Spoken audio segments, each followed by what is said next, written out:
Okay, guys, this is going to be my review for the movie La La Land. I just think what I loved about La La Land was the way the La La Land. I don't know how this was done.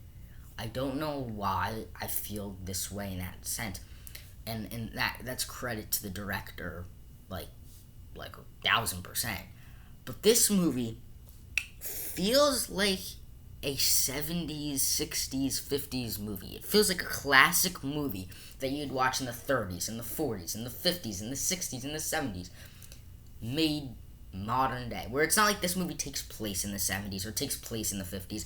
It takes place in modern day, but there's something about the feel, something about this type of movie. Like, you don't get these romantic musicals that often. You don't get a Mary Poppins that often. I mean, sure, yes, they remade it, but original, movies type this. You don't get a West Side Story or a Sound of Music that often. I'm not talking about like just musicals. I'm talking about this specific type of musical. The musical, if it's like a romantic type of music, just something about the dance and the tone and the feel of Hollywood. From watching classic movies, like what did they watch? They watched Rebel Without a Cause. They watched that in theaters and then visited, the building that was in the movie, and then pointing out the hotel room that was in Casablanca. It felt like this movie was like a 50s, 60s, and classical movie, from the tone, from the imagery,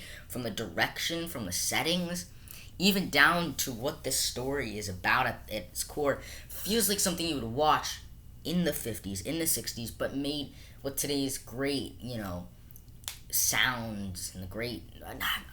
What am I looking? What's the word I'm looking for? HD and the great, surround sound. But yeah, and the story's great, and it's like it takes everything you would think is a trope that this film's gonna follow. You're like, oh, it's just gonna be one of those romantic comedy musicals, but it's not that. At the core of it, between the end, this movie is so clever upon revisiting it, and upon thinking about it. And I thought about this movie a lot because let's talk about the ending. When they do their dream sequence stuff, the ending with the dream sequence. My thought on that dream sequence is this: it's about what could have been. It's about them realizing two things. Number one, if there were key, it's that there were key moments in their relationship where they could have done something differently and they would have still been together. And I think I realized this, and it's such a clever theme. It's about choosing. Are you gonna choose your career in your dreams? Are you gonna choose your dream, or are you gonna choose your love? Because that's what it's about. This whole movie is about an actress trying to get her big break, and a jazz singer trying to open his own, club, his own jazz club, and that's what it's about. Two different people who have two different dreams, trying everything they can to chase them, yet trying to fall in love. And I think they give time for both. You see them playing, him, playing with his jazz club and at the jazz band and working for tips, then getting, famous. And you see her going to these auditions and messing up or being interrupted.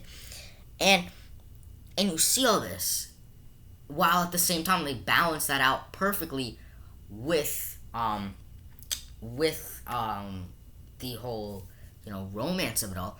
But I think every romantic scene is also ponders the idea of either their future, and together as a relationship, but together apart. The best scene of the whole movie was the most important scene, and that was not necessarily the end, but that was right about halfway through the climax of the movie, when they're eating, when Seb is surprising Mia with dinner, and they're just talking, and it feels like a real relatable conversation. It's not like, oh my god, we're just gonna fight each other and we're gonna argue, but it felt like it wasn't like an argument, but it was a disagreement where I could see both sides. I could see on one hand, Sebastian's finally getting a job where he gets paid and he's famous and he's working and he's making money, whereas he just got fired from his job making tips. Now he's has this big break. It might not be his dream, but he's living a life. He's living a life, and he's trying to grow up, trying to grow out of his dreams. Whereas Mia has a good point. No, instead of going on the opposite direction of your dream, chase the dream. And what I love it is this scene symbolizes. This scene symbolizes what I think is the theme of the story, which is choosing your love or choosing your passion. Love versus passion.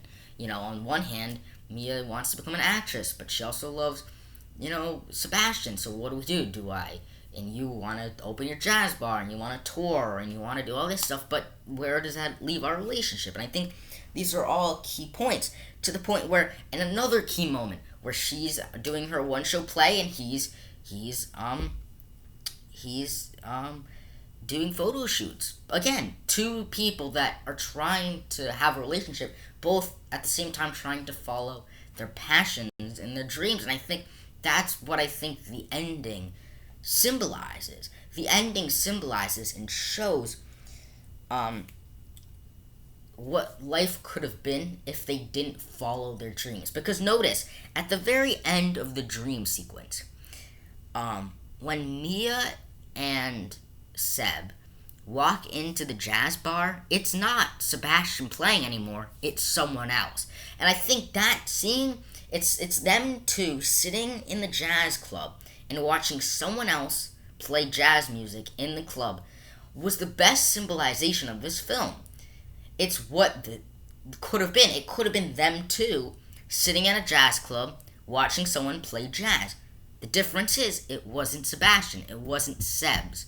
It was someone else. So it shows that by Sebastian choosing Mia and Mia choosing Sebastian, they're giving up their dreams. Because notice, when Mia's there, she's not like this famous person. She's just there with, Sebastian. And when she goes around the streets and around, the city in this fantasy, she's not, this famous person. At least I think neither of them are. They're not. One's not a big actress, and another is not a jazz musician. They're just normal people. So it's giving up their dreams to live a life from each other. And I think that's in a way making it kind of interesting, where it's like a million films would have taken this story and been like, this movie's gonna get panned. It's gonna get hated. No one's gonna like it. But I think what made this film work was the directing.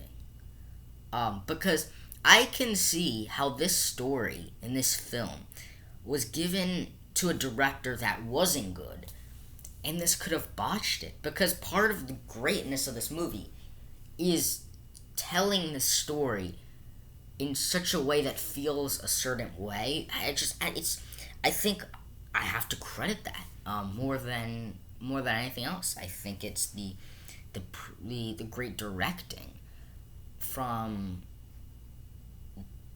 Damien Chazelle, I think, who directed this movie. I think he won the Oscar for this, and rightfully so. And even like not to talk about the music scenes, the choreography, another great scene. I mean, this film is fluttered from great scene to great scene, whether it be for the writing or the directing or just the chemistry of the characters. That's the one thing I will say. I think the worst part about this movie is I couldn't fully buy the chemistry between Emma Stone and Ryan Gosling. I think that was mainly because this film didn't really dedicate enough time for that aspect of building their relationship together, and that's fine because that's not really the crux of the story. But I didn't fully buy that 100%. But they were fun together. But anyways, and then the scene where they're at the rooftops and the sun setting in the background, they're tap dancing and stuff, and she's in their iconic yellow dress from the poster, and they're dancing stuff. So I mean, this film was funny. Yes, I mean, it had great music, but it also had great twists and turns, and definitely broke the stereotype for this genre. And so overall, really enjoyed the movie.